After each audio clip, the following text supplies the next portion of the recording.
এইটা এখনো appellate division বাতিল করেনি। তাহলে ইউনূস সরকার অবৈধ, আপনার ভোট অবৈধ, আপনার এই সরকার অবৈধ।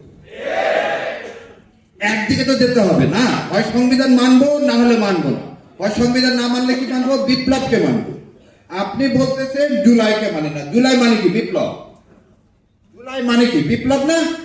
তাহলে হয় বিপ্লব মানবেন নাহলে কনস্টিটিউশন মানবেন। কনস্টিটিউশন মানলে আপনি অবৈধ, আর বিপ্লব মানলে আপনি বৈধ। কোন দিকে যাবেন আপনাকে সিদ্ধান্ত নিতে হবে।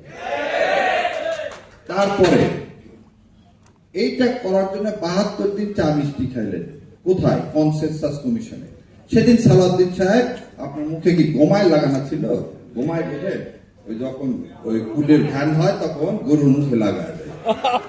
সেদিন আপনি কেন বলেননি যে গভর্নমেন্টের এই ফ্রি, আমার আপনার ট্যাক্সের টাকা চা বিস্কিট খাবো না, এটা অবৈধ? সব করলেন, সব করে এখন বলতেছেন এটা মানবো না। এবার আর একটা কথা বলি, ওনারা বলছে যেটাতে ওনাদের নোট অফ ডিসেন্ট আছে সেটা ছাড়া সব বাস্তবায়ন করবো, তাই তো? পাঞ্জাবের জগতে একটি বিশ্বস্ত নাম, শাবাব এথনিক ওয়্যার। সে কথা বলছে না? সুপ্রিম কোর্ট সচিবালয়ে কোনো নোট অফ ডিসেন্ট দেওয়া নাই।